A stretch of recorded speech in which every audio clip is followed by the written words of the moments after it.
नमस्कार दोस्तों, studio time में आपका फिर से मैं बहुत बहुत स्वागत करता हूं। कैसे हो? आई होप आप सभी अच्छे होंगे। तो दोस्तों फाइनली जो आप निकाय चुनाव होने वाले थे, जो कि आगे बढ़ गए थे, पोस्टपोन हो गए थे, तो अब उसको लेकर कुछ खबर आ रही, कुछ अपडेट आ रही है। तो आपके चुनाव है वो अप्रैल में हो सकते हैं। तो देखिए, चुनाव को लेकर अगर चुनाव होते हैं तो उसका सब पर इफेक्ट पड़ता है, चाहे आपके वो ज्वाइनिंग हो, फिर चाहे आपकी कोई सी एग्ज़ाम हो, है ना। तो ये सब के लिए वीडियो है।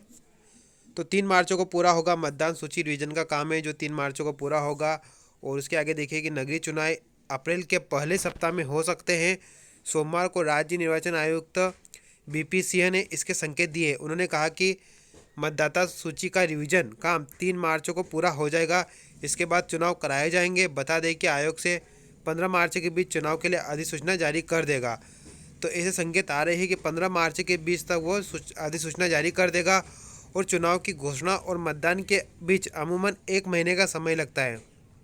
मतलब कि एक में जो चुनाव की तारीख घोषित होगी और चुनाव, उसके बीच में एक महीने का समय रहता है। और उसी 1 महीने समय में ही आचार संहिता भी लागू रहती है। इससे संभावना बनती है कि अप्रैल के पहले सप्ताह में चुनाव करा लिए जाएंगे।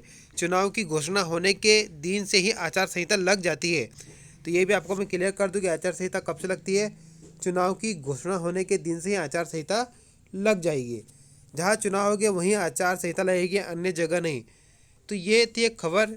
ठीक है, तो चुनाव तो होना ही है दोस्तों अप्रैल में, या अप्रैल तक। तो अप्रैल में मतलब बहुत ज़्यादा संभावना ऐसी बन रही है कि अप्रैल में ही चुनाव होंगे आपके, है ना। अब वो पहले सप्ताह में होते हैं या फिर अप्रैल मिड में होते हैं, ये तब आने वाले टाइम में पता चल जाएगा। लेकिन चुनाव का क्या असर पड़ेगा? चुनाव का सबसे बड़ा असर पड़ेगा परीक्षाओं पर भी पड़ता है। और आपकी सबसे बड़ा असर है वो आपकी ज्वाइनिंग पर पड़ेगा। क्योंकि आपकी ज्वाइनिंग क्या, अभी तो आपकी प्रोसेस बची है। ज्वाइनिंग तो छोड़िए, अभी आपकी क्या बची है, काउंसलिंग बची है। तो काउंसलिंग पूरी होल्ड हो जाएगी चुनाव के वक्त। ठीक है, ये एक फैक्ट है। आप भले ही कमेंट करो कि नहीं चुनाव में पुराने काम हो सकते हैं 100% हो सकते हैं, है ना।